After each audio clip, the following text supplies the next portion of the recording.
One fog-drowned night, a lone traveler found himself before its gates. The iron bars, rusted and broken, swung open with a hollow groan, though no wind stirred the air. It was as if the house itself had been expecting him. Elara, a pale young woman with hollow silver eyes that seemed to glow in the dark.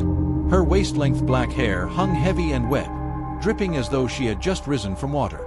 She wore a nightgown, torn and stained at the hem, clinging to her frail frame. Her long, bony fingers twitched unnaturally, as though pulled by invisible strings. The traveler froze. Elara did not speak.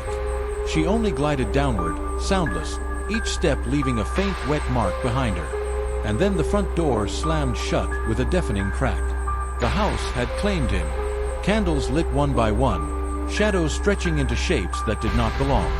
In a shattered mirror, her reflection stood inches behind him. Though in the real hall, she was still across the room. When he turned, she was gone. Whispers rose from the walls. A chorus of voices not his own. They guided him through endless corridors, deeper into the belly of the house. In the library, books flung themselves open, pages tearing in a violent storm. And crouched in the corner, hidden in the dark, Elara watched, unblinking. He fled. Through hallways where blood seeped from the wallpaper. Through an attic where broken toys rested among tiny bones. Everywhere, she followed. Sometimes behind him. Sometimes above him, crawling across the ceiling like an insect. Her silver eyes never leaving him. At last, he stumbled into the basement.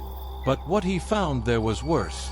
Symbols glowed faintly on the stone walls, pulsing like veins beneath the skin. The ground split, bleeding black water that filled the room. And floating above it was Elara. Her eyes snapped open, brighter than before. The house itself screamed. Walls cracked and split. The air tore with shrieks of things unseen. The traveler fought to climb the stairs, but the shadows wrapped around his legs like chains. At the front door, freedom was only a step away. But she was waiting, silent, still. Her head twitching violently, her hand reaching outward, fingers trembling as though craving his soul. The floor split open beneath him, revealing an abyss with no end. Darkness rose like a tide, pulling him down. His screams were swallowed before they left his throat. And the last thing he saw was Elara's face. Her mouth stretching far too wide, silver eyes burning like fire in the void. Then silence. Then darkness.